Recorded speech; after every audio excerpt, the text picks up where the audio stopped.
This is John Bailey, the epic voice of Honest Trailers, and you're listening to the Fiveish Fangirls podcast. It's a Fangirls podcast with five-ish people. The tangents and squee will continue. Squee.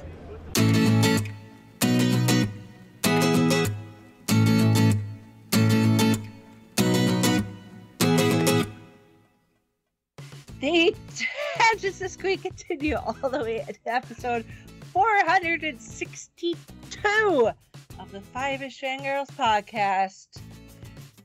I don't know. I'm making this up as I go. Aren't we all, Dr. Jones? Aren't we all? Welcome, everyone, to this week's episode of the Fiveish Fangirls podcast. So glad you could join us. Let's start off like the week with a virtual table and see who's joined us this week. This is Chrissy in Salt Lake City. This is Holly from Wisconsin. And this is Rachel in Indianapolis, Indiana. Hello, everyone. Hello. Hi, everybody. We're back. Yay. Yay. I survived. I'm so sorry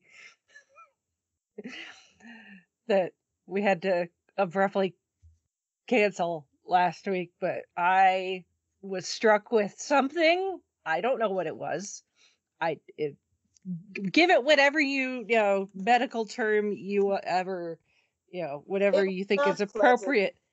But it was not pleasant, and it hit me like out of nowhere, and it hit me hard, and it continued to hit me for a good 36, almost 48 hours.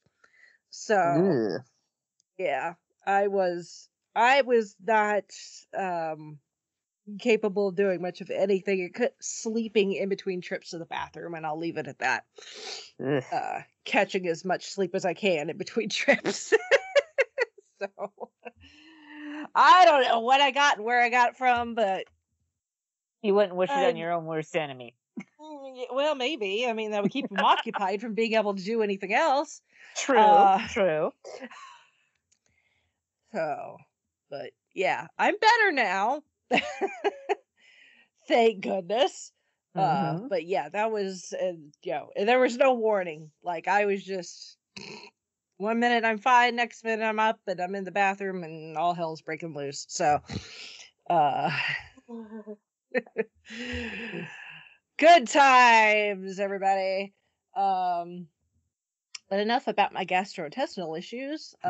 We have some news, unfortunately some 10 o'clock news, because that's what happens sometimes. It stacks up.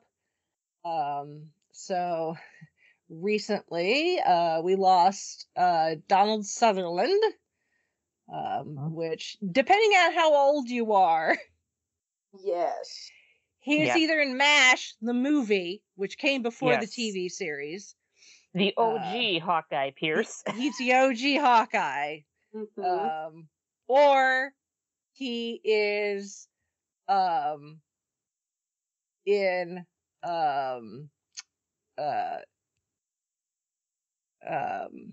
Invasion of the Body Snatchers. Yep, you have definitely seen the meme, if nothing else. Yes, you at the very least you've seen him arm out, pointing, mouth wide open, like he's screaming, because that's exactly what he's doing. Look up at least the YouTube clip of that scene. You'll have nightmares. Yeah. Yep. Yeah. Or he's President Snow in the Hunger Games. Yes. So, how you know him will determine how old you are. Yes. More than likely. And his body of work, I mean, Buffy the Vampire Slayer, Outbreak, Space Cowboys. Mm-hmm. I mean, quite and on. Resume, absolutely. Yes. Mm-hmm. And he was 88, so that's not bad. That is true, and being Canadian probably helps. His son, if you remember 24, Kiefer Sutherland. Kiefer, yes, announced his passing on social media, and like we said, he left behind quite the body of work. He was, I mean, as far as like in Hunger Games, I thought he was the perfect President Snow, but yeah. all these other things that he's been in, check him out. Invasion of the Body Snatchers is top. It's great fun if you it's wild, but yeah, it's wild. It's a good one. But yeah, the 88 is a good age to make it to. So of course it's always sad for those left behind. But yeah, there you go. Yeah. Zan and I were, because apparently Donald Sutherland was Zan's pretend husband. She's got a real husband in real life, but Donald Sutherland was her real husband, her pretend husband, and we were trying to figure out how the weird family tree would connect us, because Kiefer Sutherland is my brother's man crush. So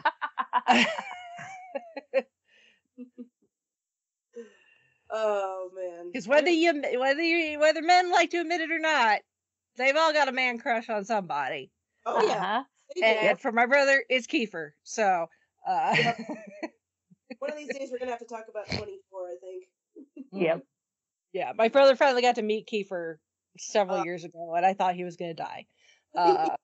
So leading up to it, I was like, try not to, pass out. Yes. Leave the extreme fan reactions to your wiser older sister. Yes. One of us has to be the cool one, and I've already proven it's not me. Yeah. So, and then our other piece of 10 o'clock news is Martin Mull. Yes. Who has died at the age of 80, which I haven't gotten around to it yet, but I'm like, okay, I'll watch Clue for like the 5 bazillionth time. Mr. Mom. Yep, and I believe he was the principal in Sabrina the Teenage Witch. He was. Yes. He's that guy. He's one of those actors. It's like, hey, it's that guy. Yes. Like, you might not know the name, but you would know the face and the voice if you especially if you'd watch sitcoms and movies in the 90s for sure. But he's been around. He'd been around for quite some time as well. So I was said he was. So he was sort of that. I remember, like I said, as the principal in Sabrina the Teenage Witch, but he was also, I think he was like the DJ in Jingle All the Way, when they go to the radio station, because they're giving away the action figure, and Arnie. He might have been. I feel like he was, because his voice, now I have to look it up. But he's the one who's like, well, the winner would get one eventually. We don't just have that sitting at the... in the radio station. I'm telling you right, because I could be wrong. He was a regular on the reboot of Hollywood Squares in the late 90s, early 2000s. That's right. I do see him as a credit for Jingle All the Way. Yeah. Like I said, he was like in every. Well, he would just show up like you're watching a show or something, and there's that guy. He was a semi-regular on Roseanne. Yes.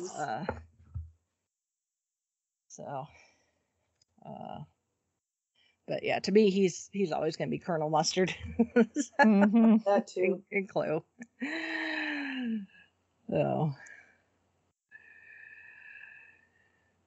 I came into money when I lost my mom. I came into money in the war when I lost my mommy and daddy. Oh, so good body of work for both of them, but they will be missed. Yes, for sure. And then in convention updates, yep. They're taking the hobbits to Salt Lake. Yes, they are. I mean, I know we've had Sean Astin here before, just on his own, and I think Elijah Wood's come, but we've never had all 4 hobbits Sorry, I bumped one of my kids' toys. It's making a noise. We've never had all 4 hobbits. So yes, Elijah Wood, Sean Astin, Billy Boyd, and Dominic Monaghan. They're gonna be guests on Salt Lake Fan X. So exciting!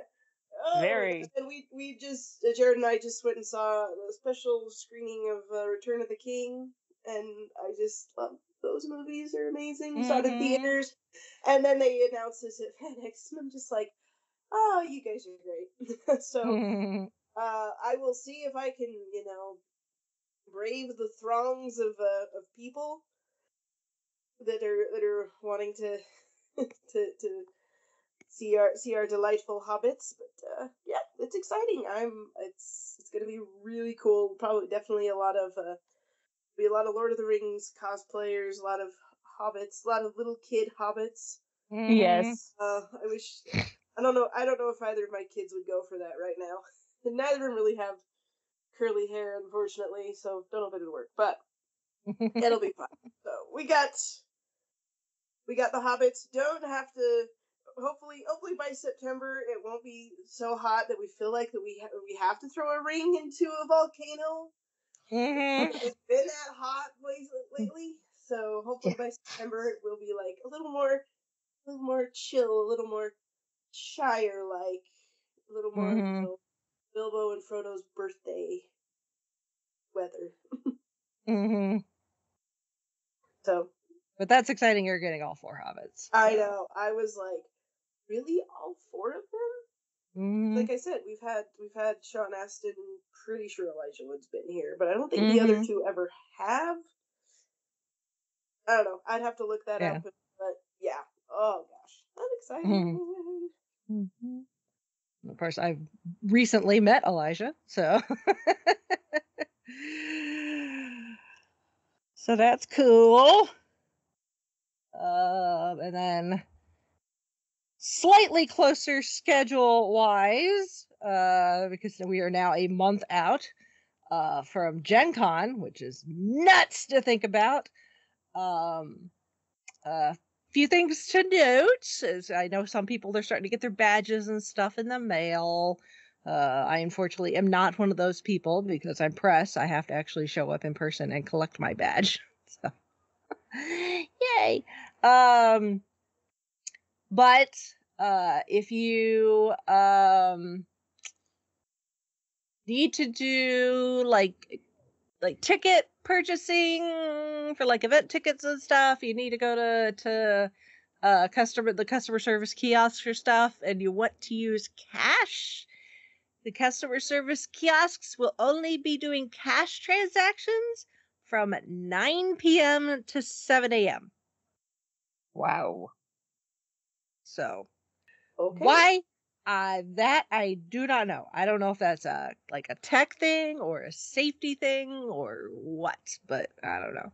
But that was just something that Gen Con made the announcement for. Is like, you can use cash, but only during this time window. And then also, if you have not booked your hotel yet through the hotel portal, you have until the 15th of this month to do so. Tick, tick, tick, tick, tick. Yes. Which, as we're getting closer, rooms will probably start appearing. As people's stuff will come up last minute and people have to cancel or change their travel dates and stuff like that. So, if you've been waiting, you're like, just nothing's coming up for the hotel I want. Now would be the time to start watching on the regular, probably. Because odds are something will pop up. So there is that. And then more immediately, schedule-wise, in conjunction, is this coming weekend here in E&D. That's exciting. I love going to In Conjunction. I will have a table. So I don't know where my table is going to be located yet. I did request that I'm in the same location as last year. Just in case I end up in a puppy sandwich again. I don't know. Even if I end up in the same spot, I can't guarantee that there'll be puppies again. But, it was a nice location anyway. right near the door, right near the water fountain. I had an outlet right behind me. So that was pretty cool. But I won't know for sure where I'm located until I get there.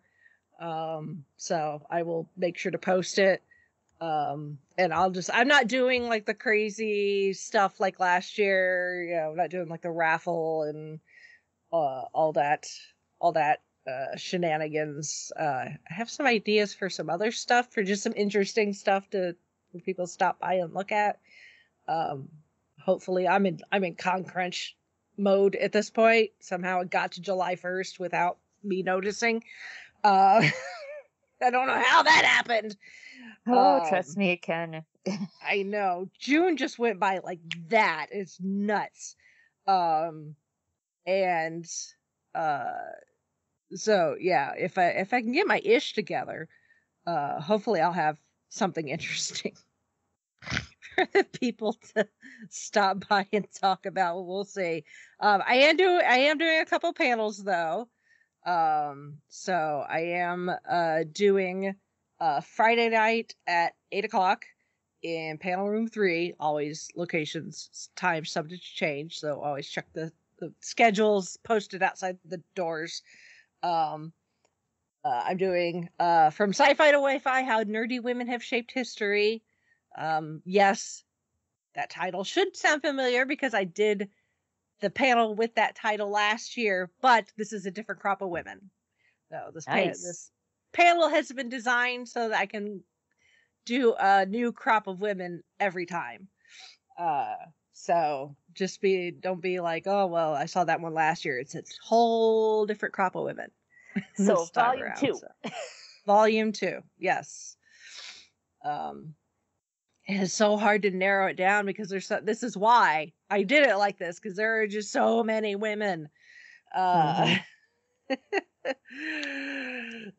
And the nice thing is the list is continually getting larger as we speak, which is awesome. As new generations are coming in and finding their voice and making themselves known. Exactly. Or as history uncovers someone who, had been buried before.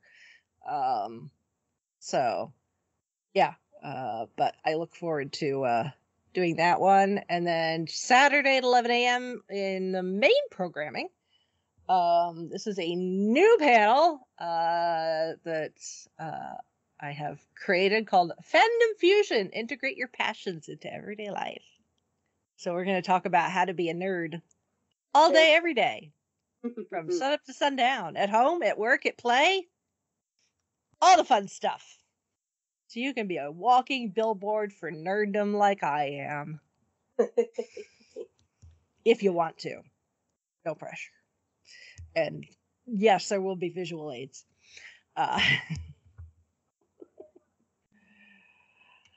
So, looking forward to seeing folks at In Conjunction this coming weekend. Should be a good time. It's always a good convention. It's small, but it's solid. So there's that. That'll be fun. Yep. And in your feeds, the latest episode of Gold Standard, where we talk about Walt Disney's Snow White and the Seven Dwarfs. Yay. There you go. Mm-hmm.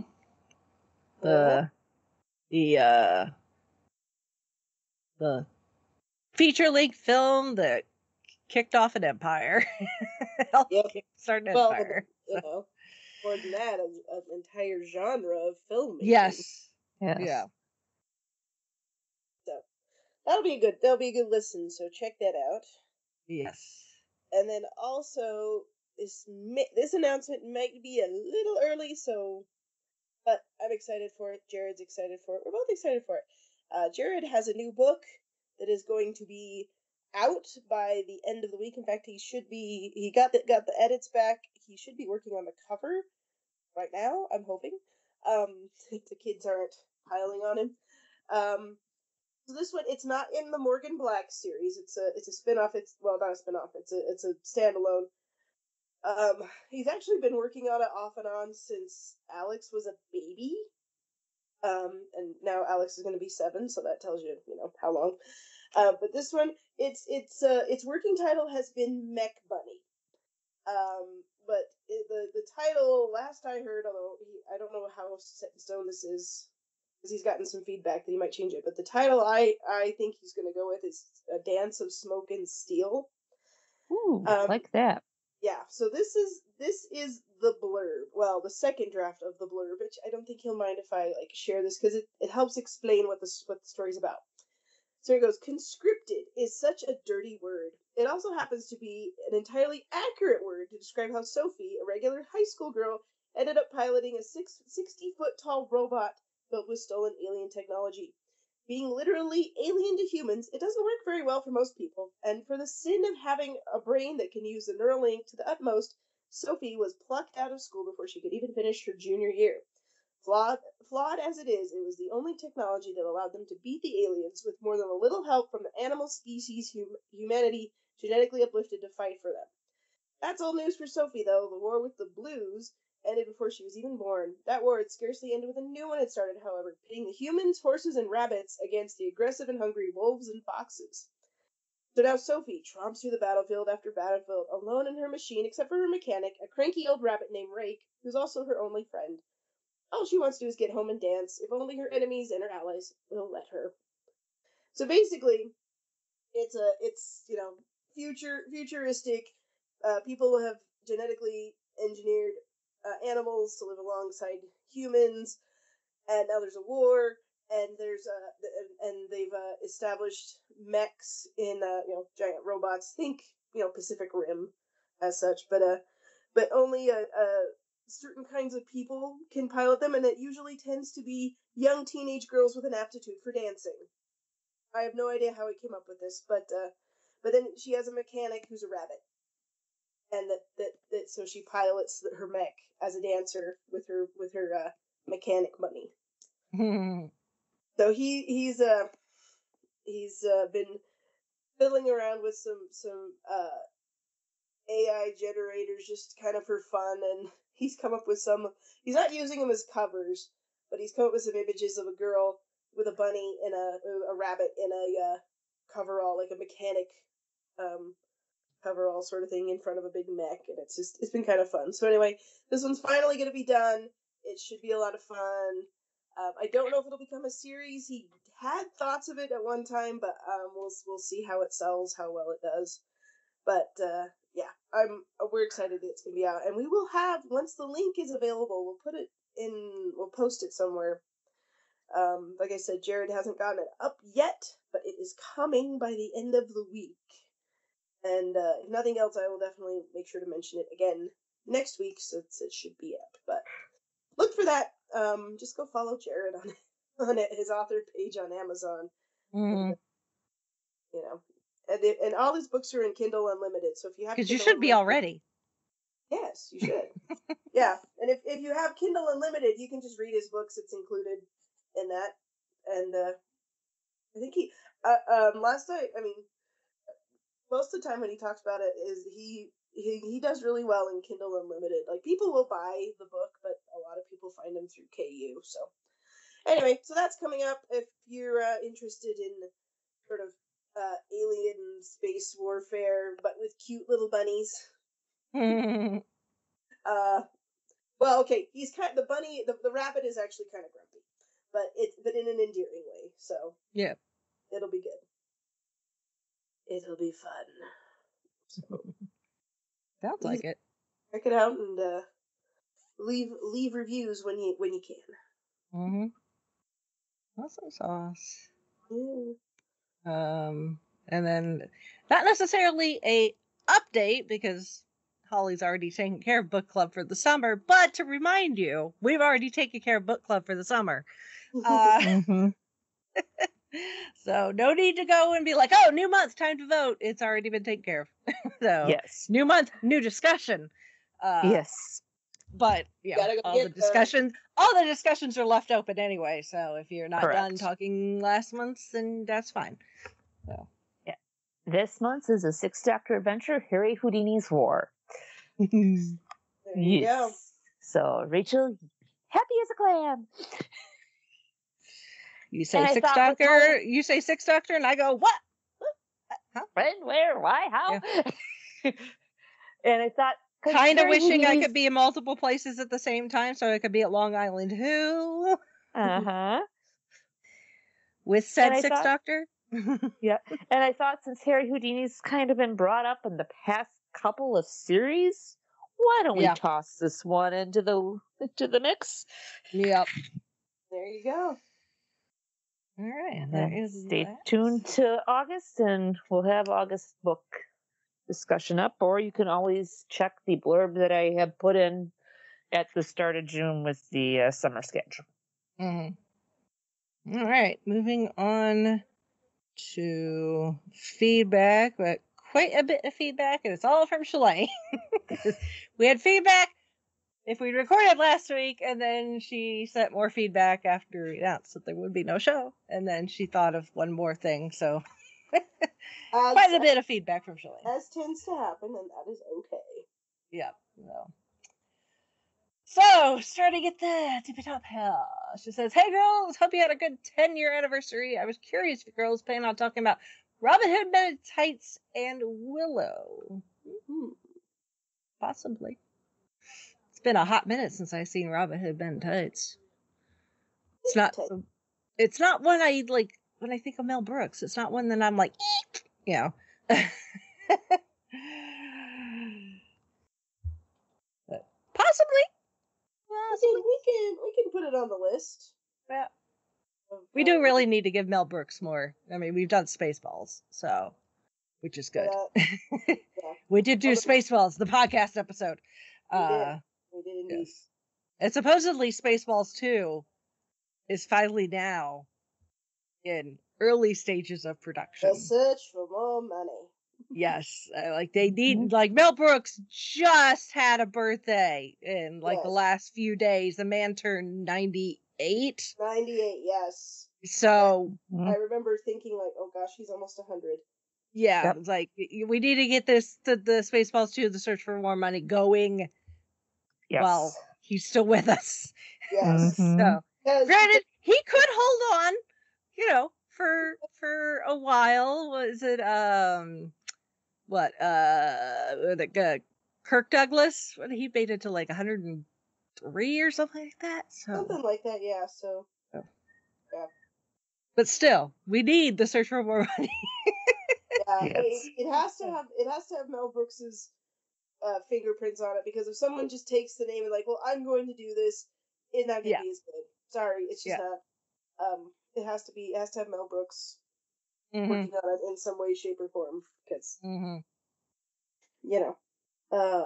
we love you, Mel. Yes.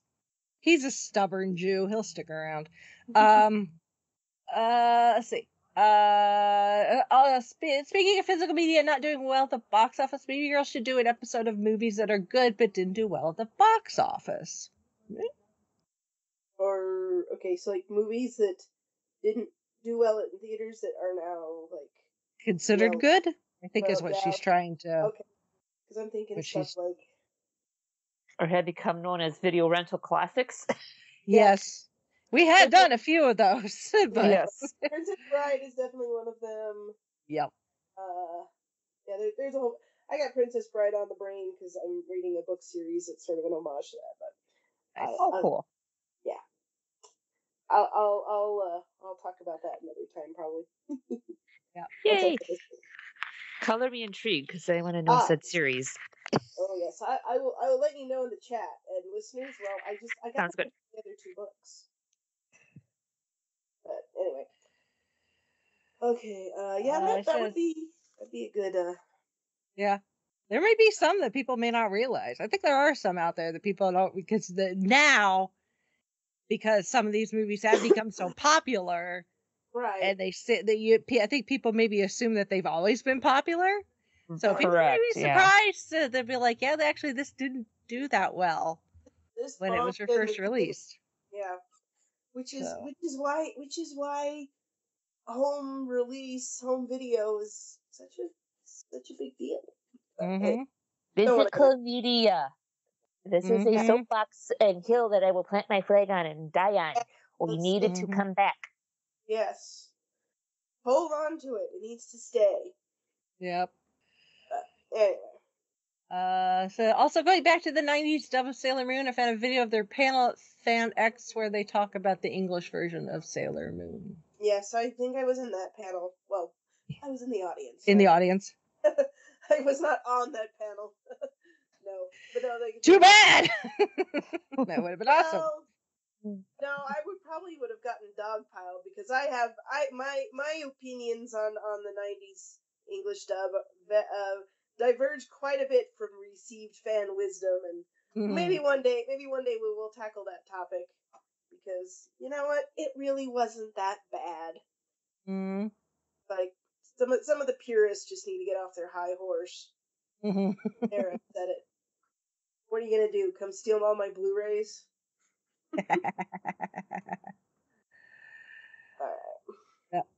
The last thing, I'll be patient when you girls get to an episode of another musical or another Studio Ghibli movie. We'll appreciate your patience. Patience is very important to us. Please hold. Yes. And then she said, "Sorry you got sick."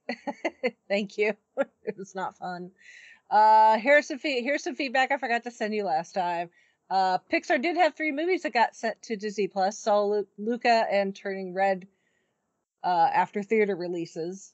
Yes. Yeah, those ones went straight to Disney Plus, and then after, they were, then they got put in theaters for a little bit, but it really wasn't that well promoted.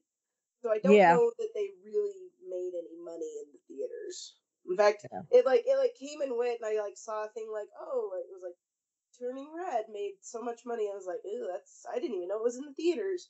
And my commute takes me on the freeway right by a mall that has one of our megaplexes, our local megaplex chain, and they have a big marquee. They actually have 2. They have one actually on the building and a sign outside on the parking lot that they advertise the big movies quite prominently, and I never saw any of them being advertised when they were in theaters, and I would have seen it because I go by that thing every day, twice. So, yeah. Interesting. But there it is. Yep. Let's see. Also, Disney wasn't the only one to release sequels direct to video. Land Before Time and Balto had direct to video sequels. Same with An American Tail. Yeah. Yeah.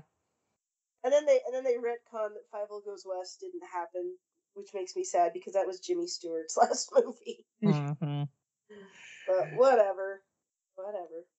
Yep.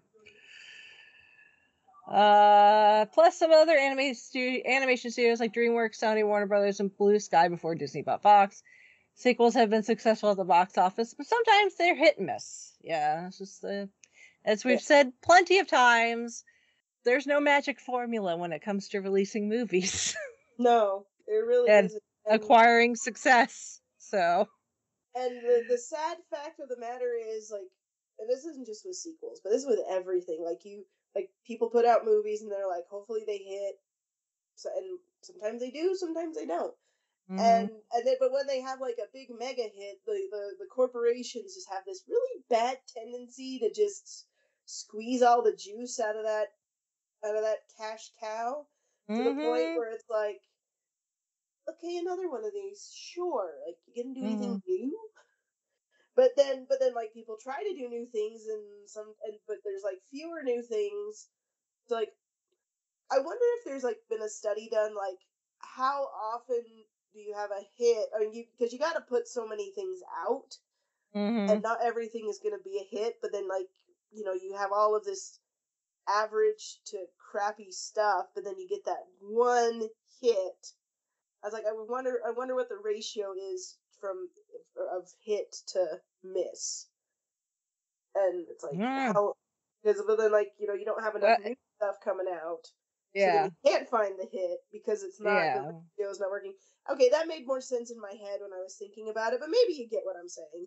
Yeah, I get what you're saying. I mean, it would also depend, I think, on what metrics you're using. True.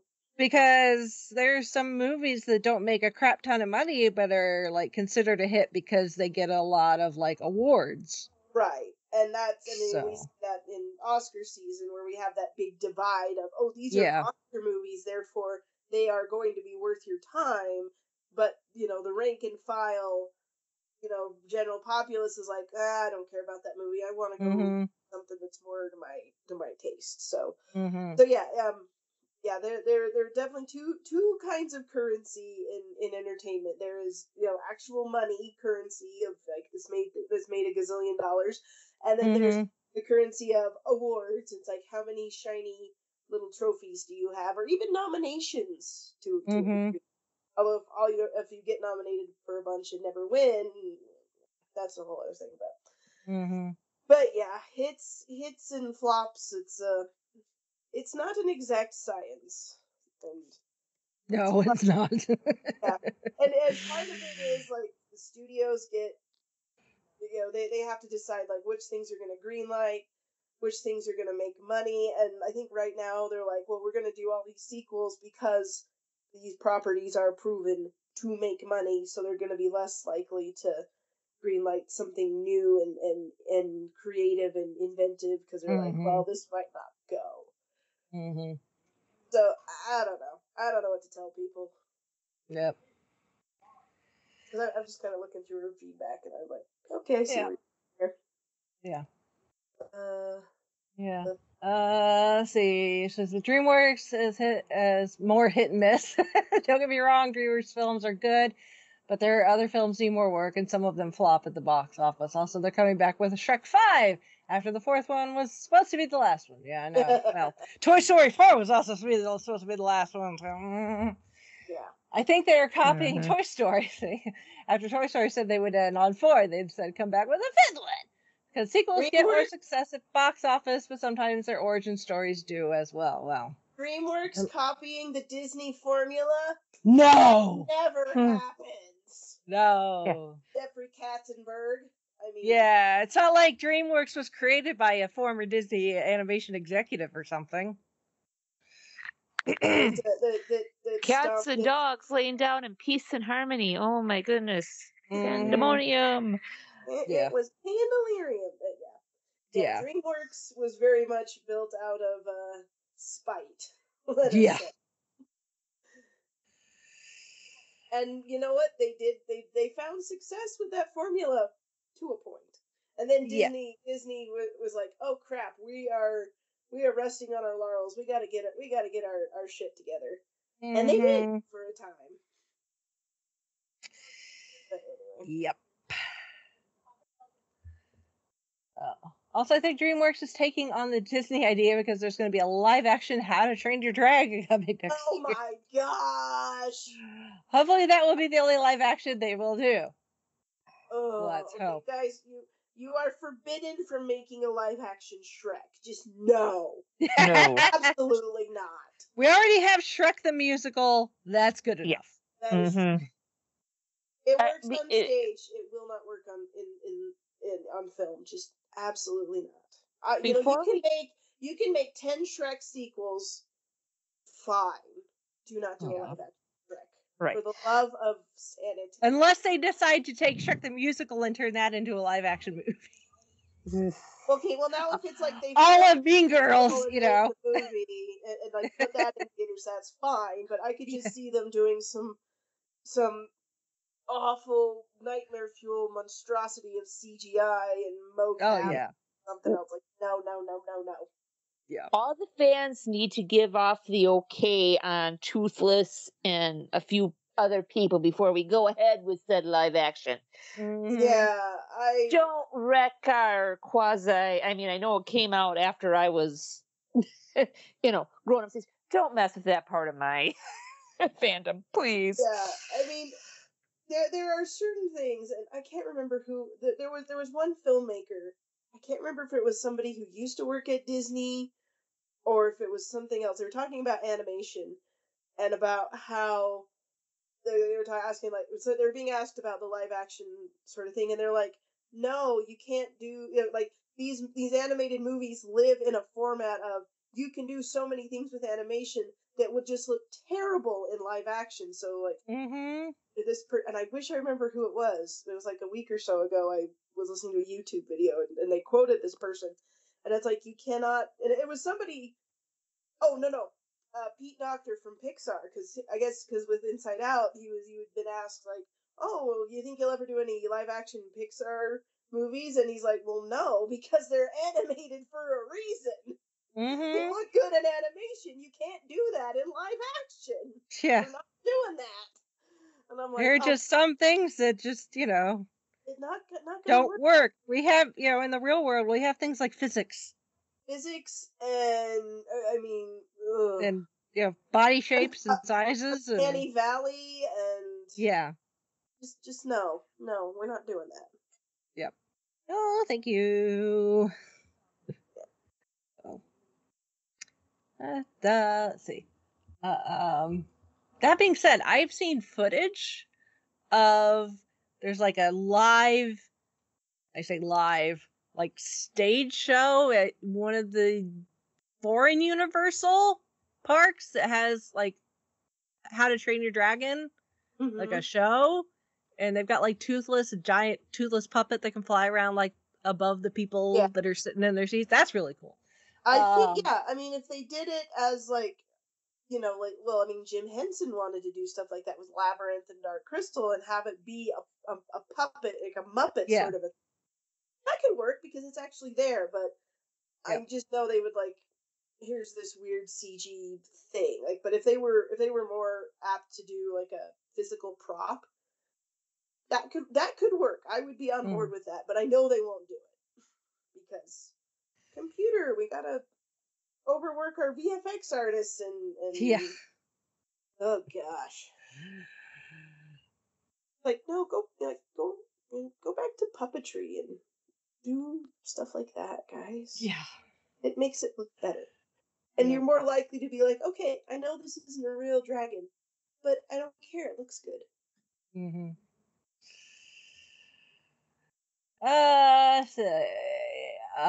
So I moved on from DreamWorks animated movies after the third and final How to Train Your Dragon and just watched the Trolls on physical copy. Then they came back with Kung Fu Panda 4, which was okay. They should have ended on the third one. But back to animated sequels. Frozen 2 was the first Disney animated feature sequel to dominate the box office. The only Disney animated feature sequels that movie theaters had movie theater releases are Rescuers Down Under, Fantasia 2000, Ralph Breaks the Internet, Frozen 2, and now we get Moana 2. Why they did direct-to-video sequels was because they thought it would be a lot cheaper than to direct-to-theater sequels was because they thought it would be cheaper than to do direct-to-video DVD instead of having them in movie theaters. They had a studio called Disney Tunes. Yeah.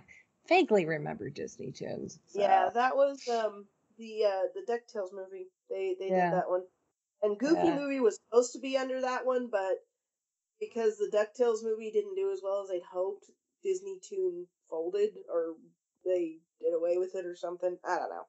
Yeah, it was a whole thing. I mean, at the time,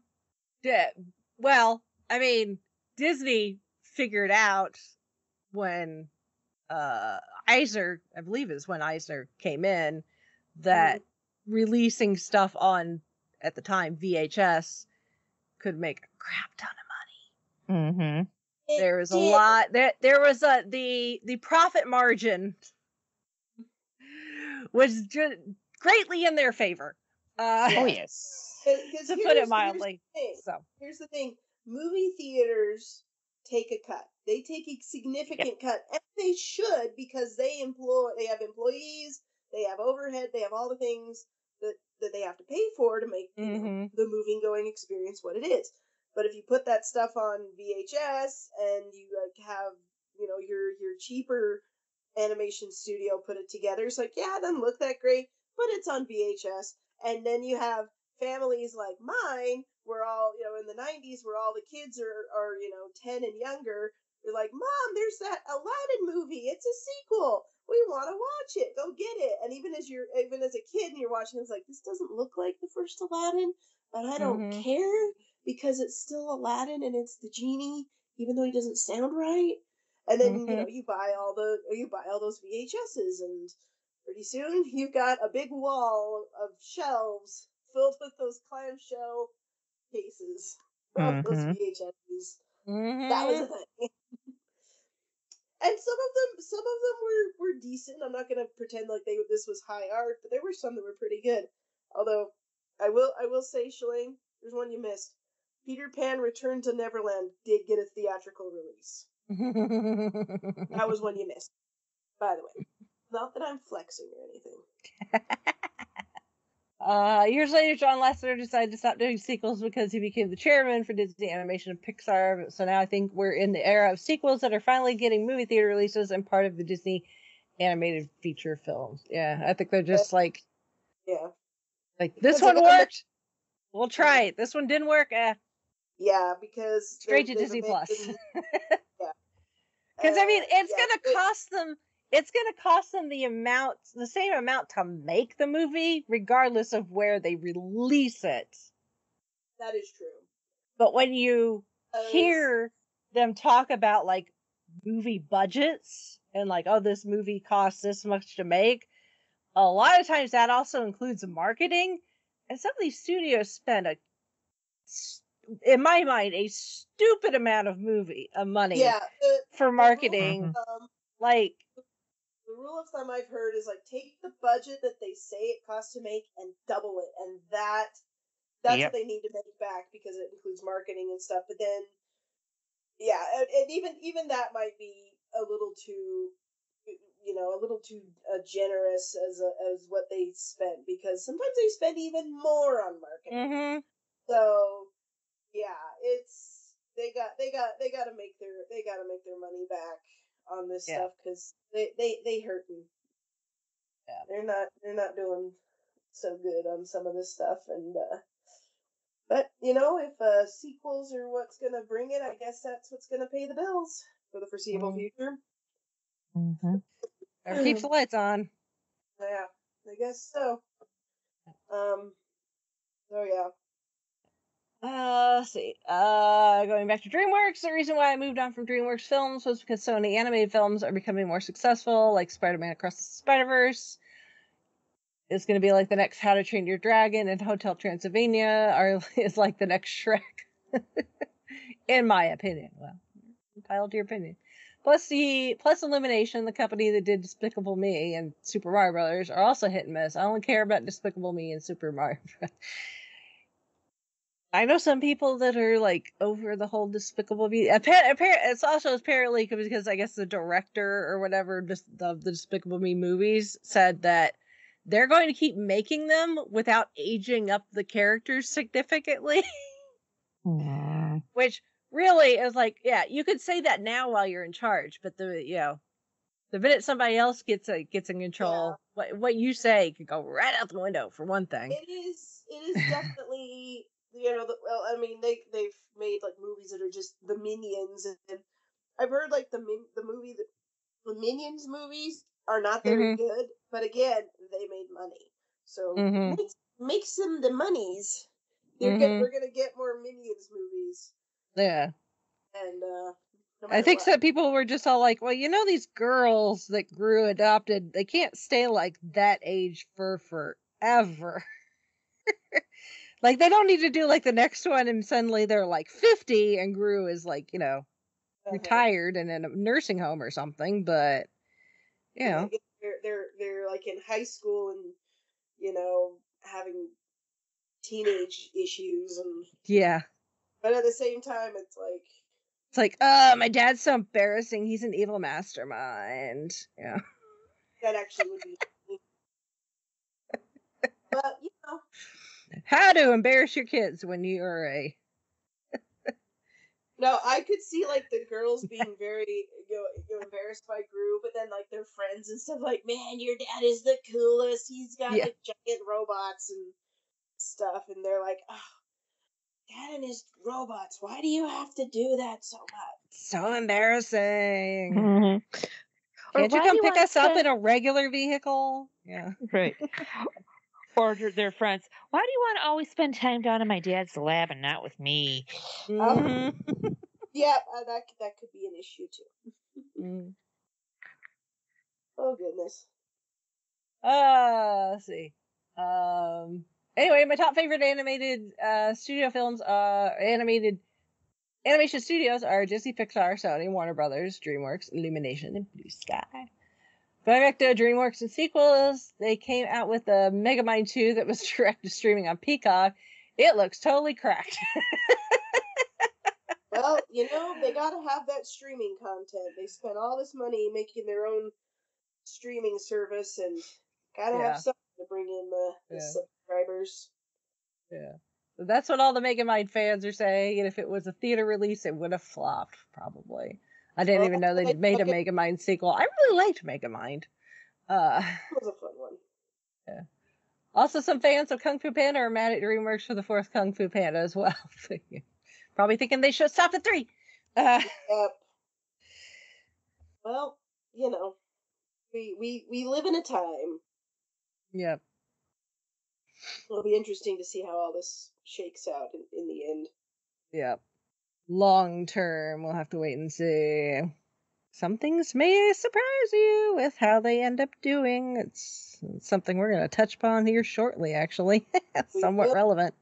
Let's get through this. Ooh, excuse me. And then her last message. Another thing I forgot to talk about is movies becoming musicals. I read 13 Going on 30 is going to be a musical, but opening in London of next year. Yeah, maybe. The Devil Wears Prada musical also opens in London this year, so maybe if they're both good, they'll come to Broadway in the future. Could be. Possibly. Sometimes they go one way, sometimes they go the other. Sometimes stuff opens up in Broadway first, and then, or off Broadway, and then goes to London, and then sometimes vice versa. Depends on who's got the money. Indeed. Also, Disney Hercules' new musical is opening in London of next year as well, which I've seen a clip of that. It looks like it could be fun. They definitely got the muses down. I will give them that. The muses make that movie. I know it's not historically accurate or nothing, but good grief, it's fun. Mm-hmm. Neither are three-headed dogs, last I checked. Yeah. and multi-headed dragons. Last time I checked, they're not historically accurate either. So yeah. Or I mean, to the myth, I guess I should say. Yeah. Right. Still. Whatever. Speaking of Disney, I read that Coco and Tangle are in the works of stage adaptations. Interesting. Also read there was going to be a Father of the Bride musical that got canceled, but I think Princess Bride could be a musical. Just got to be patient. Possibly. Okay. Again, wait and see. Mm-hmm. Stuff gets announced and canceled all the time, and then some stuff just seems to come out of nowhere. Like, I didn't know that was going to be a thing. Until right before it becomes a thing. Keeping us on our toes. All right. Well, thank you, Shalane, for all of that feedback. Thank you for your patience, for everything. Yes. All right. So, moving on to this week's main topic, and a very serendipitously, that's a word, it is now, how this worked out, because I was recording this, it's July 1st, and canonically, it's this person's birthday. Mm-hmm. So, happy birthday, Dr. Jones. Yes. And by Dr. Jones, we mean Junior. Junior, yes. You have to be very specific about which Dr. Jones we're talking about. Because there are two Dr. Joneses. Yes, there are. There are also multiple Henry Jones. Yes. As well. So, did you guys know what his middle name is? Walton. I did not know that. Yes. Where is this? Where is this recorded? It is. Yeah, that's what I read. Okay. His full name is Henry Walton Jones Jr. All right. And Mutt is actually Henry Walton Jones III. Because apparently Marion has a sadistic streak. I don't know. I mean, Henry's not a bad name. No. But Yeah. I guess. But I never knew that his middle name was Walton. So Yeah. it's like that just struck me as odd. Mm-hmm. Well, if you're going to give your kid an odd name, the middle name is a good place to put it. Exactly. Because usually you can just go by a middle initial, and people will ask, "Oh, what's your middle initial? What does it stand for?" And then you tell them, and you're like, "Oh, is that like a family name or something?" Or yeah. But if it's your first name, well, Yeah. you take mud. Unless you're royalty. Mm-hmm. Right. Yeah. That too. Yeah. So anyway, yes. we're covering As we all know him best, Indy. Yes. Indiana Jones. Got the name from the dog. Yep. Named the dog Indiana. Yes. Which we might be making references to movie number 3 movie number 4 quite a bit. Yeah. So I have several interesting stories to relate. So for Christmas, we got for our Xbox we got Lego Indiana Jones and Lego Batman. We already have Lego Star Wars. Anyway, Alex loves those games. He plays them, and I'm pretty sure he's like beaten them, found all the secrets, the whole thing. And then he goes back and plays them again because that's what he likes to do. So he hasn't actually seen any of the Indiana Jones movies, but he knows the plots of the first of the three, the main 3. And he does this thing where he gives everybody nicknames. I think I've talked about this before. How whatever he's into, and right now I think he's getting back into calling everyone by their Indiana Jones nickname. So he's he's Indy. He's Indiana Jones. Lottie is Elsa. I think I'm Henry. I think I'm Henry Jones. So I'm senior. Yeah. and Jared is Belloc.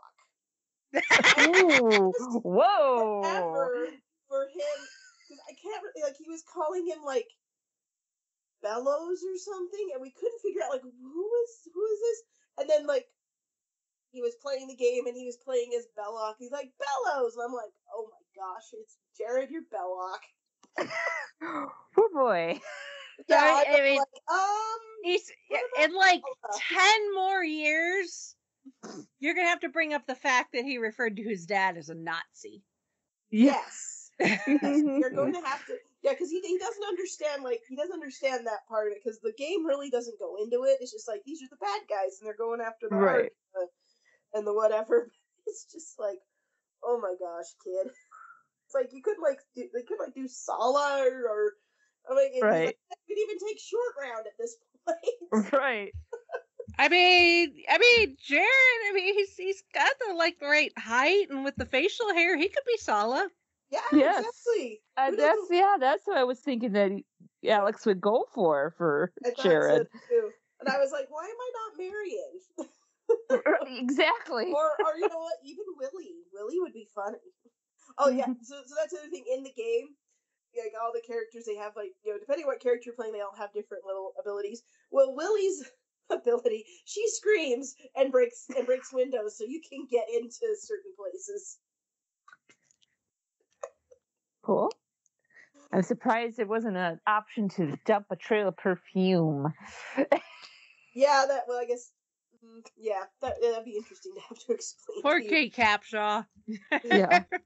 Right. So anyway, Winnie may got as far as love interests, she may have gone down as very, very damsel in distress and very clueless blonde. But at least she got a good marriage out of it, I guess. Yeah. I guess. I don't know. But yeah. So anyway, so Indiana Jones are well, I don't know. He's very much adventurous. Who is now is unofficially officially retired. Yeah. So, well, he ought to be. They keep dragging him back in for stuff.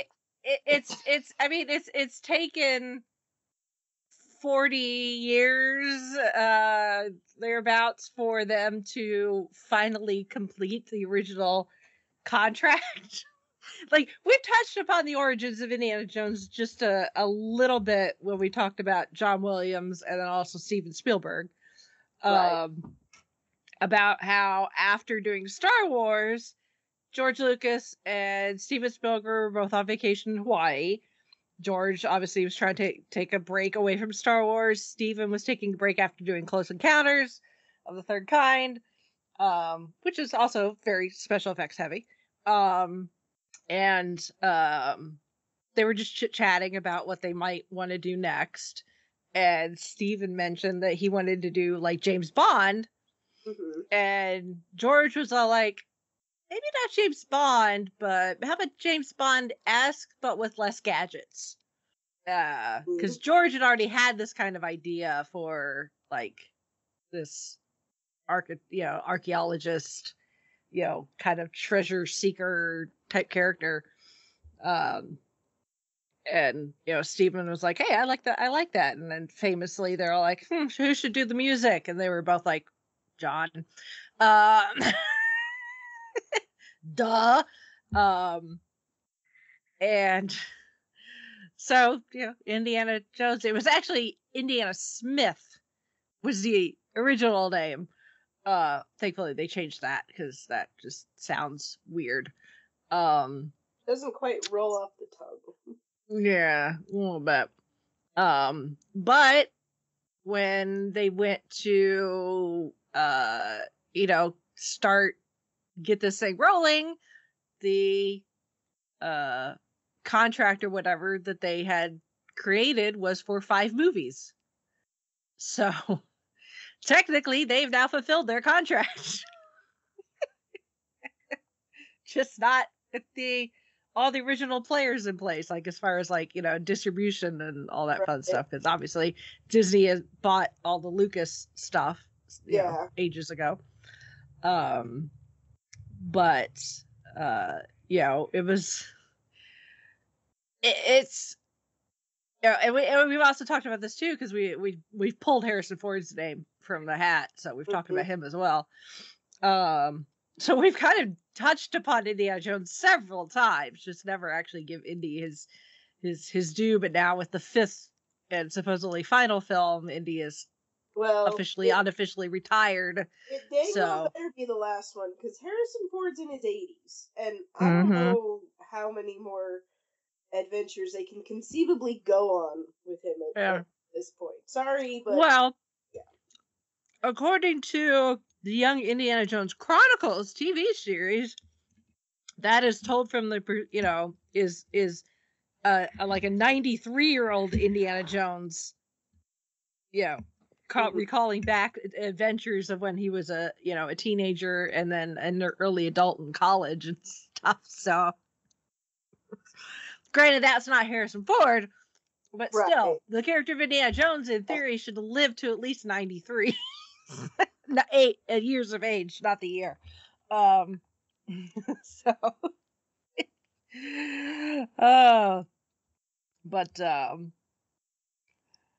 that's funny.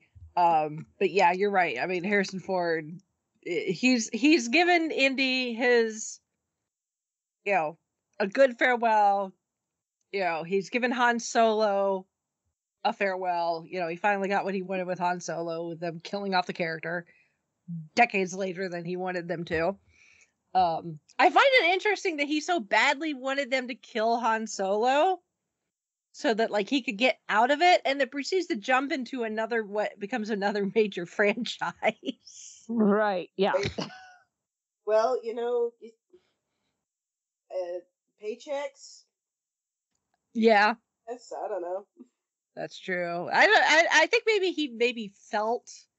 I think I've read this or heard this somewhere. I think he felt more akin to Indy than Han, because Han is Han's rogue and fly by the seat of his pants and all these things, but Indy is he's also a bit of a rogue, flies by the seat of his pants. But well, in a different way. He's he's slightly more realistic, I guess. So Right. here's my okay. So I have to remember when I first saw the Indiana Jones movies, because I was definitely familiar with them, or he's swashbuckling archaeologist looking for artifacts and whatnot. It was actually kind of a surprise to me that he was also a college professor when I finally saw the movie. And I was like, this is weird. Why is he a professor? Why is he lecturing? Why is he in tweed? Why does he wear glasses? Because that's all I knew about him is like, he goes on these adventures and goes exploring down in the deepest jungle and all, gets chased by the natives and the Nazis and the whoever else is after him, and I'm like, oh, okay, so there's more to this, and clearly I had no idea. So I can't remember how old I was when I finally did see all of the Indiana Jones movies. Although I know I was very confused by Temple of Doom, but there's a reason for that.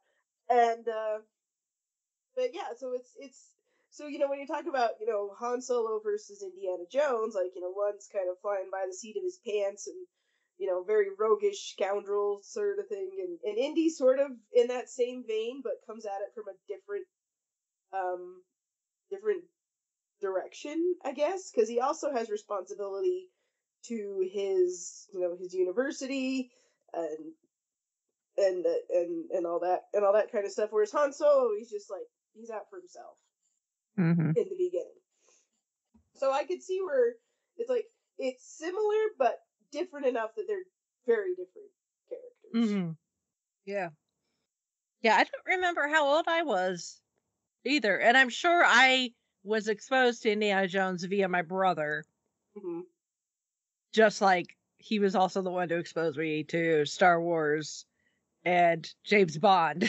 So my guess is he probably made the connection of Harrison Ford, right, from Star Wars to Indiana Jones, and went from there. And I definitely jumped on the Indy train before I jumped on the Star Wars train. I wanted to be an archaeologist for a time there when I was a kid.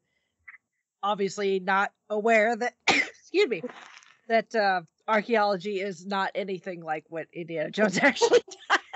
There's going to be a lot less shooting and a lot more digging and in the elements and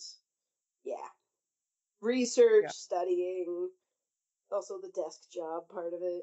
Yeah. Although now, honestly, I think some of what the more academic side would actually be more interesting to me, doing the research and cataloging, doing maybe doing restorations on stuff. So, but oh well.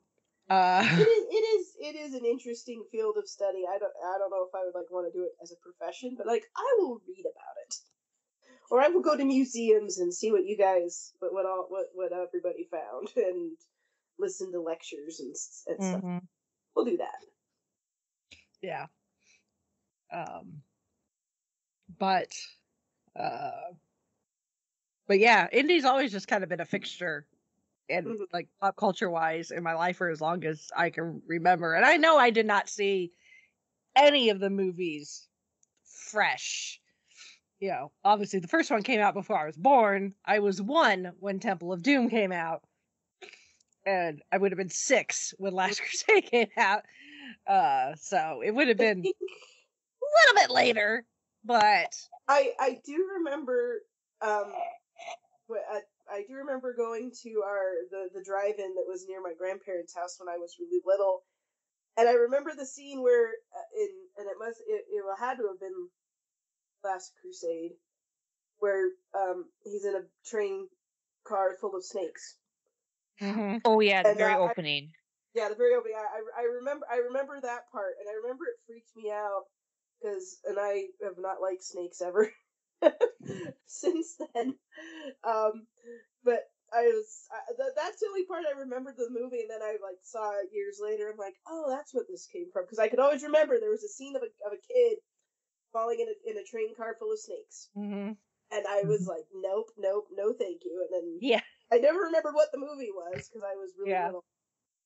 Which, if you watch the entire sequence, I mean, it's a brilliant Oh, yeah. opening sequence that gives you a lot of indie backstory, because Yes. they weren't sure with the third one how, what exactly they wanted like the thing to be, because obviously the Ark of the Covenant, that's kind of a big deal, and then Temple of Doom is technically a prequel because it takes place before.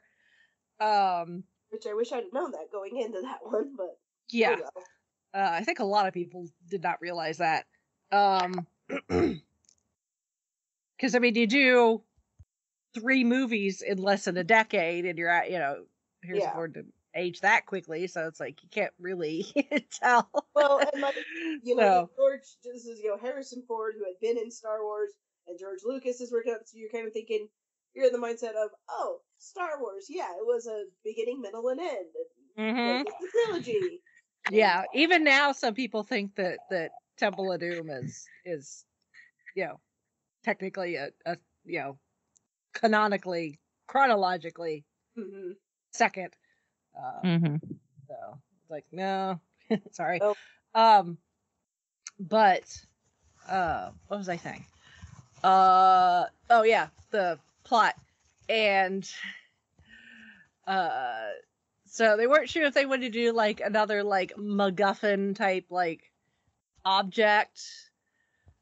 And they're like, oh yeah, I mean, there's got to be something that Indy is involved in, either looking for or trying to rescue, so it doesn't end up in the wrong hands, because that's what Indy does. But they wanted it to be more than just, the Ark or some magical stones. So they decided that the whole father-son thing would be a good, and then just having the cup from the Last Supper, the Holy Grail, being almost secondary to the plot of this is estrangement between a father and a son, and the Grail just ends up being an important part of their reconnecting and bonding, because it ends up being a MacGuffin. But you had to also understand kind of how Indy and his father's relationship was, and they let the audience kind of postulate how, based on their relationship when Indy was, a teen, how that probably snowballed in them to becoming more estranged as time went on. And then you get the Young Indiana Jones series, which gives you a heck of a lot more than that. It shows you that, Indy ends up serving in World War One, under several assumed names, and ends up going all over the globe, and then finally ends up back in America and goes to college and all that. So he gets married at one point. So there's possibly a second child out there that gets mentioned in one of the books, and then gets dropped. And I guess there's it's got much like the Star Wars EU books, although they tried to keep the Indiana Jones books canon as best they could. Unfortunately, like one of the guys that had been consistently writing a number of them ended up ill, and somebody had to step in. And you know what happens when somebody steps in while somebody's in the middle of something. You're not the same person. You don't think the same way. Your writing style is probably going to be slightly different. So some stuff canon-wise got a little convoluted. There's some contradictions. So apparently canon-wise, Indy's first wife died somehow. But the child that they possibly had together, there's a conflict on whether it was a boy or girl. So, who knows?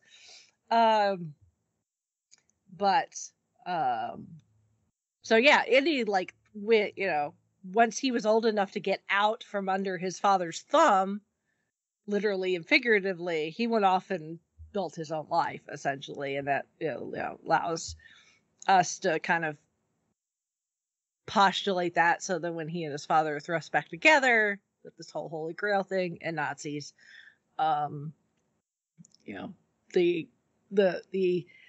conflict between the two characters ends up becoming more important than finding the Holy Grail, until we really need to find the Holy Grail, otherwise Indy's dad is going to die. So, well, that's the part, like, people remember from that movie, because, Indy and his dad, and then by the time you get to the end of the movie, you're like, oh yeah, we're looking for this thing, aren't we? And I kind of, well, now that I think about it, National Treasure, the first movie, actually kind of does a similar thing, and like at the end, you're like, oh right, all this other stuff, but we're just having so much fun with watching these characters interact with each other. And I think, especially with Last Crusade, that's the best part of it, is just seeing all, because they all have really good chemistry together. The story's really well written and well told, and you want to just sit here and listen to them bicker and banter back and forth, because it's just so fun and funny. Never mind that the room is on fire, but that just adds to the humor of it, doesn't it? Yeah. And most of the, especially with Last Crusade, you get people going and start quoting.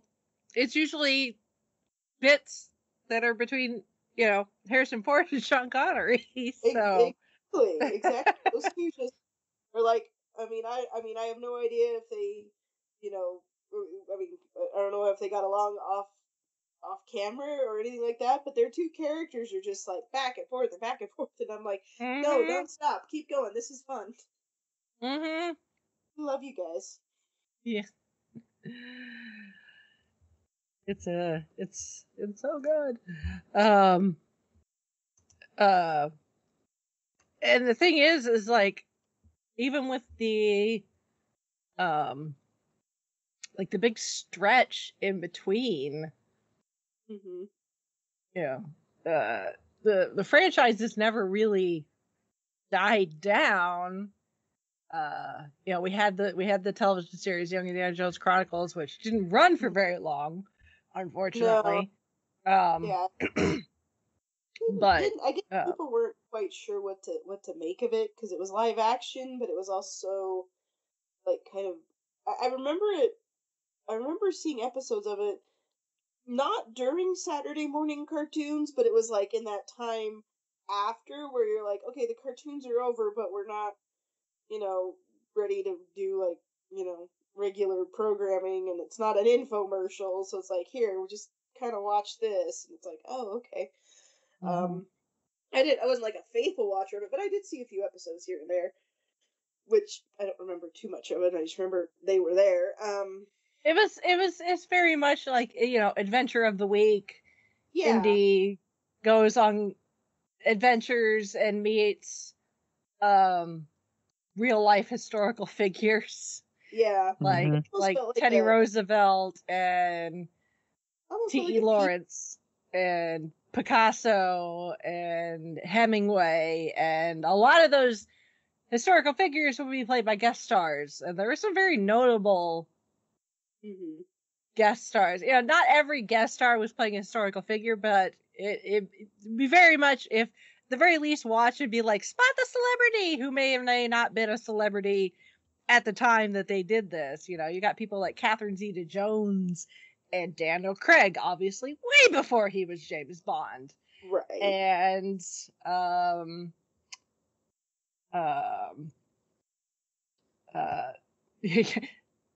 spot the Doctor, John Pertwee, and his son, Sean Pertwee.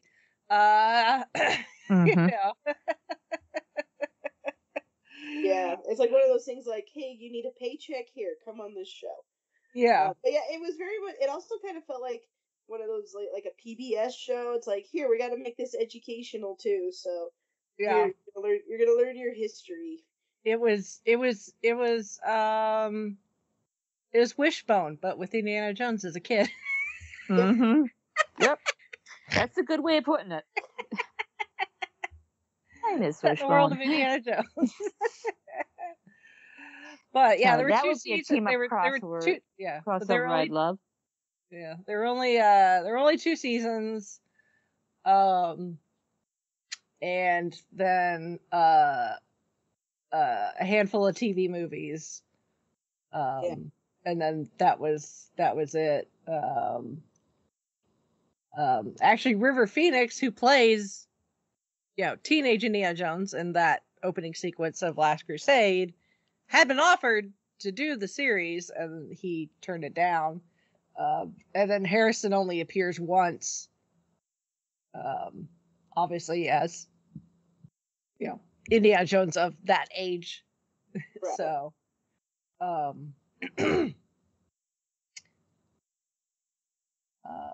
but yeah, it's a shame that it didn't last longer than it did. Mm-hmm. But I remember it, catching it occasionally. Same.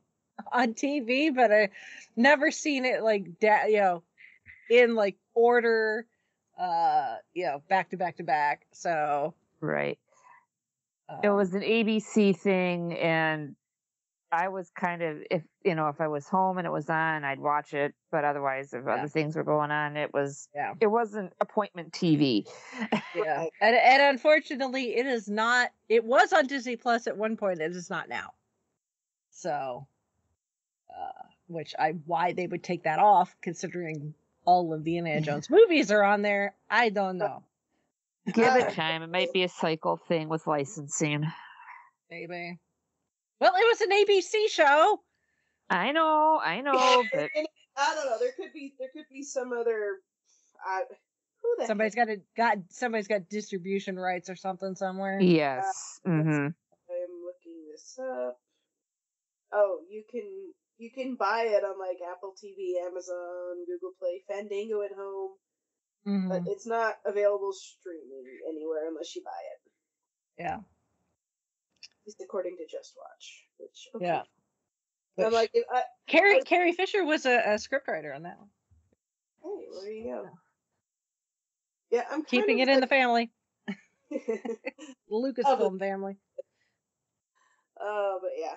I actually recently, like the last few months, I stumbled on this stupid long YouTube video about every Indiana Jones video game ever made. I mean, it's the fringe. Yeah, like the fringe stuff. The fringe stuff that has come out of this franchise. Yeah, I talked about the books, and they're listed on the Wikipedia page, but there are so many. There has to be like 50 books at least listed here, because there's novels. There's some novelizations of the films. But then there are stories that were never either made in the Young Indiana Jones series or film, and there's a whole mess of them. And like I said, it was like one or two guys that were working on them, and then one of the guys got sick, so another guy had to step in. So canon is kind of all over the place. There's a bunch of them that were printed in German and have never been translated. There's a bunch of like choose your own adventure type for kids. Mm-hmm. Several of them written by R.L. Stine.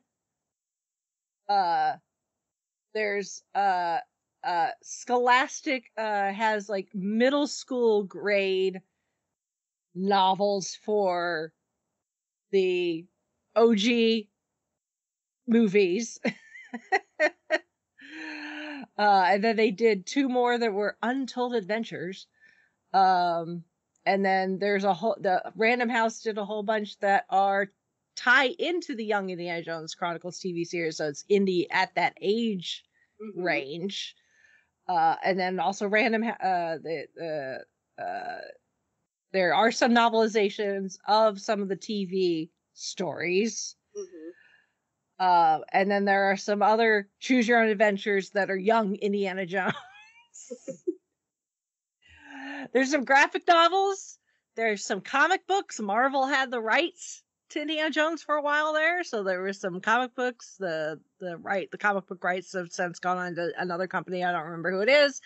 And then there's some nonfiction where I guess they use Indiana Jones to actually teach actual educational stuff, like about like the Aztecs and ancient Greece, and stuff like that. So, Dark Horse acquired the publishing rights for the comics. So,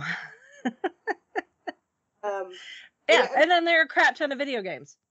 Oh yes, so yeah, So I actually dropped the link into the video. It is like, holy cow, almost 4 hours long. And I did not watch it all at once. It was one of those things that's like, okay, I'm working on stuff. I just need something to listen to. Oh, here we go. And there were just so many interesting stories that they came up with for some of the video games. I mean, some of the video games were hot trash. They just nothing was going to work. It didn't look good. But then there were some that were just really, like, there was one that almost was like a visual novel, which is a genre of video game. And it's like you had puzzles, but it's like you're like going through this whole, and it's like a whole other story. And I'm like, dude, I want to see the movie of this because it was so well done.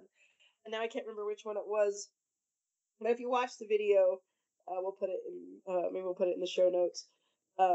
Just how good it was. How much I just like. I was just so, and it was just this guy on YouTube talking about the video game, and I'm like, I want to know what happens in this story because you're telling it very well, and also you're it just looks good. It looks amazing. I think. Let's see. No, it wasn't that one. I'm kind of scrolling through the thing. Yeah, when I was searching. Oh, the Fate of Atlantis. That's the one. Oh yeah. Yeah, I mean it was definitely late 80s, early 90s. 1992. Yeah, but that one just looks fun. Released for DOS. Wow. Yep. Hey, you know, Compatible there with were some gems and in probably the in one of those Don't big know. floppy disks too. Yeah, you probably had to like use like 3 or 4 of them to play the whole game. Mm-hmm. Please insert your next disc. Yeah. Yes. I remember But that stuff. There's been a video game for practically every platform you could think. I mean, the very first one was released on the Atari 2600. Yes. Yeah. And that one was nothing more than a little dot saying that, hey guys, that's Indiana Jones, we promise. Yeah. And we have to swing them across this pit of snakes or whatever. Yeah. I would sit and watch my dad play that one. Yeah. I mean, there's been arcade games. There was a text adventure game that was apparently in Czech. Wow. Yeah. There's a NES. Let's see, Lego Indiana Jones 2. Mm-hmm. I don't know what the Dig custom gaming system is. Something foreign, I'm guessing. Super NES. Yeah. DOS, Sega Genesis, Nintendo 64, Game Boy, PlayStation, Windows, Wii. Indy's been on all the platforms. Yeah. Much. Yeah.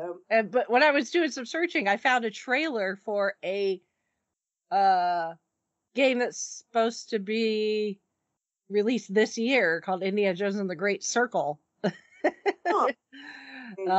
It was announced in 2021. It's set to be released for Windows and Xbox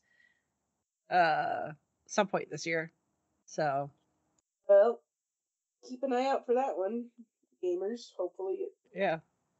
And then Indiana Jones, he's also popped up in other places like Fortnite. Oh well, yeah. And the Disney Magic Kingdoms video game. So, although that's not so much the characters, but the attractions. Speaking of the attractions, I was gonna say, yeah, the Indiana take your Jones pick. ride. Yeah. There's the stunt show at Disney's Hollywood Studios in Florida. The Indiana Jones Epic Stunt Spectacular. That's a mouthful. Oh, yes. Thank you, Mouse. that is it's intended to show you how like stunts are Right. done in movies, and it shows you a couple of vignettes of some of the most recognizable Indiana Jones Yes. sequences. So there's him doing the idol thing, getting chased by the giant ball. Yep. Spears being shot out from walls, that sort of thing. And then the airplane fight. Right. And against then the giant bald dude. Yep. And then too, depending on what time of day you'd see it, because when I went down to Florida, the show was really good, and depending on what time, they would have certain ones, and then they'd have other ones kind of interspersed. And one of the other ones that I remember was him having to do the steps in the correct order. That was another one of the stunts. I don't think I've ever seen that. Okay, at least with the vague memory. Yeah, so that may have been a different version than the one I've seen. Although it's also been a hot minute since I've seen the stage show. So right. There's some surprises in there too that I don't want to necessarily give away. Right, exactly, yeah. Yeah. There is also in Florida at Disney Springs, there is a Indiana Jones themed lounge and bar called Jock Lindsay's Hangar Bar. There you go.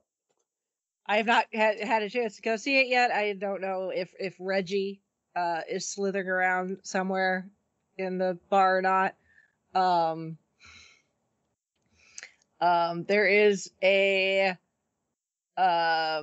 Great Movie Ride before it got shut down. One of the scenes was Raiders of the Lost Ark with Indy and Sala trying to get the Ark out of the pit with all the snakes.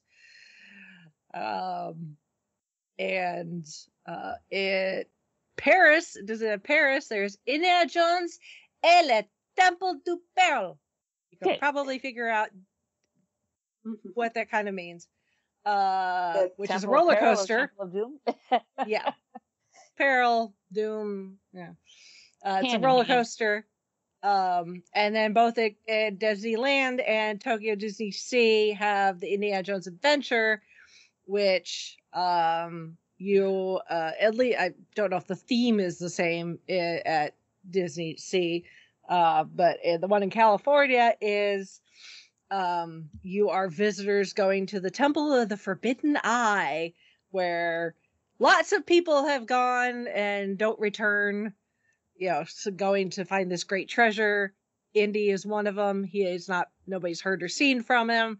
Sala asks for your help, essentially, to go find Dr. Jones, which John Rhys Davies appears in film, stuff they filmed for the attraction. And the whole queue is elaborately themed jungle. It looks like an old temple, and then you get into these giant, jeeps, which hold like 8 people, 9 people, and it takes you through this adventure, and you do encounter you encounter things like a giant stone ball that looks like it's going to crush you, and Indiana Jones using his whip to swing from one place to another, and this whole thing with the Forbidden Eye, like if you actually encounter it and you look at it, like you're cursed or something, and yeah, very Indiana Jones-esque. But it's a very fun ride. It's one of my favorites at Disneyland, and it's unique to just that park and Disney Sea. So I think that's cool that they have, stuff that's unique to the parks, which I think is cool. So yeah, the attraction at Disneyland usually has a line. The stunt show usually is some pretty good crowds. Of course, it's always nice to go and sit someplace for 30 minutes, 45 minutes, especially if you've been out in the Florida sun for a while. but it's a really good stunt show. I mean, they even Oh, feature yes. it in the multi-part Full House special where they all go to Walt Disney World. Where at one point DJ thinks that the Indiana Jones is turned into Steve. Oh,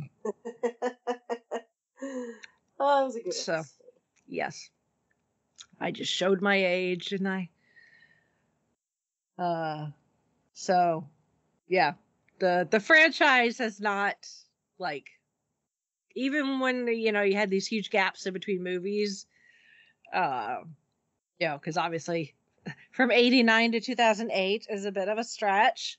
The franchise has not been quiet. You know, there's been the video games and the books and the attractions at the Disney parks and, you know, new generations discovering Indy from likely their parents in some form or fashion. And obviously, of course, with the last two movies, that has created some renewed interest as well. And, you know, the numbers don't lie by any means. Of the, you know, 5 films, let's see, let me find the box office numbers here. Between the 5 movies, or combining the 5 movies, worldwide, just the films have made over $2 billion. $2.3 billion. Not bad return, considering the combined budget of all 5 is somewhere between $574 and $679 million.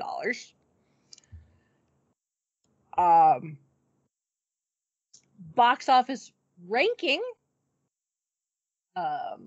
or how well they did in the box office. Raiders, the budget was $18 million. Worldwide made $389 million. So not bad. Temple of Doom, budget of $28 million, made $333 million worldwide. Last Crusade, budget of $48 million, worldwide made $474 million. Kingdom of the Crystal Skull, budget of $185 million, made $790 million. And Dial of Destiny, with a budget of $294 million, probably because of all that de-aging they had to do of Harrison Ford, $383 million worldwide. And if you are thinking, wait a minute, that means, yes, you're right, of the 5 films, Kingdom of the Crystal Skull is the highest box office ranking of the 5 films. Yep. Wow. And that is both very both in North America and worldwide. Now, does that account for, like, the difference in, because I mean, the money between the 80s and 2008? According to this, yes, it indicates the adjusted Okay. totals based on current ticket prices. Okay, because I could definitely see Crystal Skull making a gazillion, you know, all that money because of the gap between. Yes. Because, you know, for years they were all like teasing, "Oh, we're gonna do another Indiana Jones movie, promise. Gonna do it. Well, you better do it, because Harrison Ford ain't getting any younger." Mm-hmm. And then they did it, and, you know, yeah, it was a little goofy, but, you know, it gave us, you know, Indy and Marion getting married in the end, and it was so sweet. Mm-hmm. I love that part of it. And they're, you know, and it implies that they are, you know, they kind of ride off into the sunset, living happily ever after. Not in a literal way they did at the end of Last Crusade, but yeah. So, and I remember I didn't get to see it in theaters for a variety of reasons, but when I did finally see it, I was like, yeah, it's fine. It's not terrible. It's not the best. Last Crusade is still the best in my opinion. But it was still interesting. Mm-hmm. But Yeah, they got the happy ending, so that's what I was kidding. Yes. That's me. That's a me thing. Yeah. Well, I can say that I helped contribute to that box office for King of the Crystal Skull, because that's the first movie that Chauncey and I went and saw together. Oh, cool. Oh. It was not our first date, but it was probably like our second or third date. Mm-hmm. So, and then 15 years later, we would go see Indiana Jones again. Which he liked Dial of Destiny a hell of a lot better. But I think in general, regardless of what the box office numbers may say, if you're an Indiana Jones fan, that Last Crusade is the fan favorite and probably will be for all time. Yeah. Oh yeah. Yeah. There's just something about that particular combination of characters. Yes. You know, Harrison and Sean have such good chemistry. Oh, but yes. then, you know, you still got Sala being very Sala. Brody being Brody. you know. And then Indy working his way out of a couple of problems with having the Grail or the book signed by Hitler, and then in the dirigible, the Zeppelin, when he tosses the bad guy out the window as a ticket taker, and he looks at all the others, no ticket, and they're like, here, take. It's just it's so good. It's just so yeah, for sure. Regardless of what the box office may have said, so. Because that was the first indie I saw in the theaters, because I was 9 going on 10, and I think that was the last movie that I had seen in the theater that was downtown before that got torn down. And I remember for the longest time before they tore the building down, the Lost Crusade poster was still in the outside hanging thing, and you could see it faded, and it's just like, I wonder if anybody grabbed that faded thing before it got demolished. I mean, I had memories, and it's like, oh man. Yeah. Possibly. So that was also, that was 1989. Right. And that was a big year for film. Oh yeah. Big year for film. So there was another film that was released not long after that one that makes an homage to said Indiana Jones that we may or may not be talking about here in the near future. Yep. Like, I understand that reference. Yes. So, yeah. Good old Dr. Jones. Keeping Steven Spielberg, Harrison Ford, and John Williams employed for 40 plus years. Yep. Which, for being, we were talking about, accolades and stuff. And yes, Indy's not going to win like any major, awards from the hoity-toities, but it has won some, mostly technical, because that's the way it goes. Raiders won 1, 2, 3, 4 Academy Awards, and a special achievement award as well for sound effects. So, of course, John Williams was nominated for score, just did not win.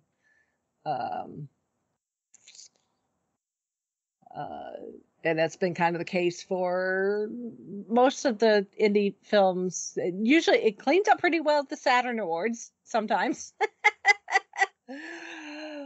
Raiders did. Saturn Awards, not so much. Was nominated but didn't win.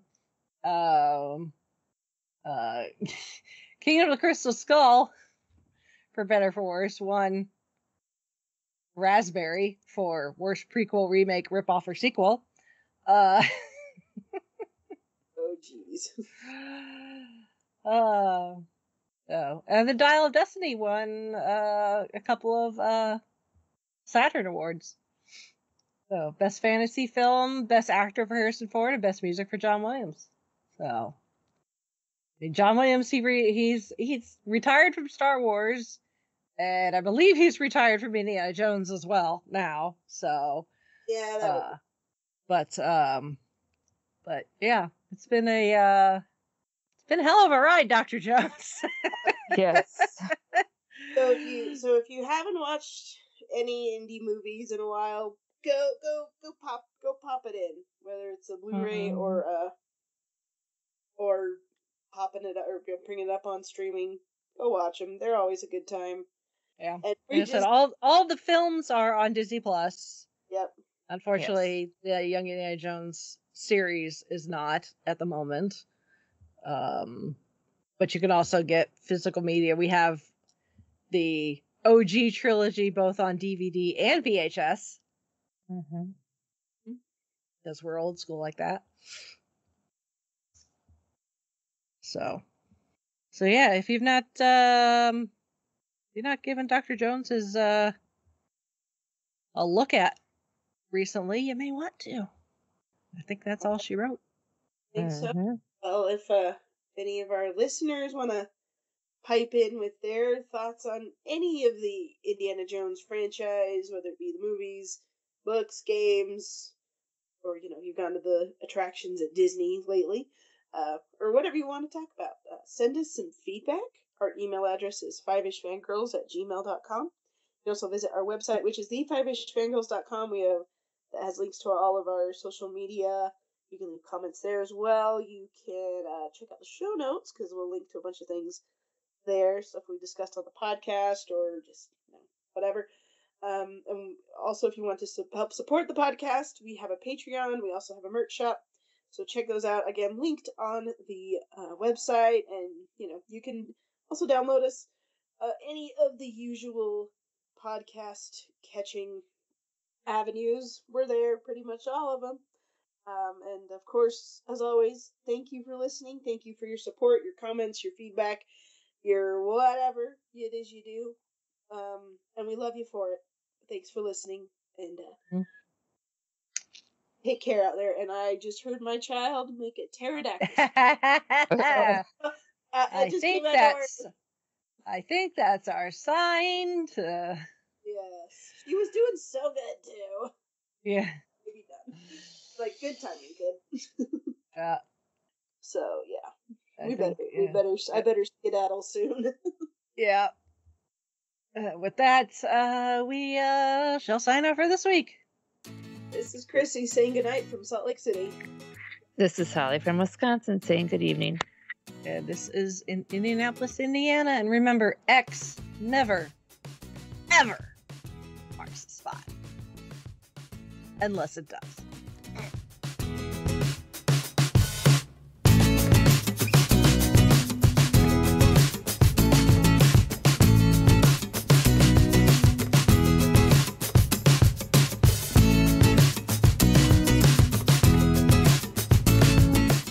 Thank you, our Fiveish fam, for joining us on this week's geeky journey. If you enjoyed the show, don't forget to subscribe, rate, and review. Stay connected with us on our website, thefiveishfangirls.com, and follow us on most social media with @FiveishFangirls. Plus, check out our nonprofit, Fangirls Give Back, to see how we're making a positive impact in our community. Until next time, stay nerdy and let the squee continue.